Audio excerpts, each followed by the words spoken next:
Wali Kota Makassar mengklaim ojol dai mampu mengurangi penggunaan BBM di kalangan PNS dan honorer Pemkot Makassar.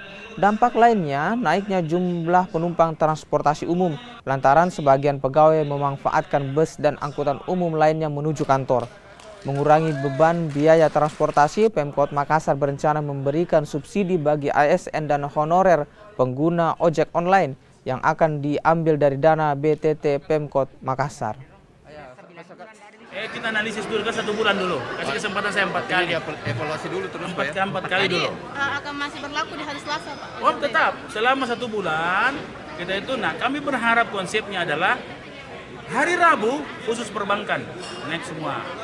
Hari Kamis misalnya swasta, hari Jumat semua pabrik-pabrik yang di Makassar. Nah artinya apa? Setiap hari ada penghematan BBM di Kota Makassar, kira-kira begitu.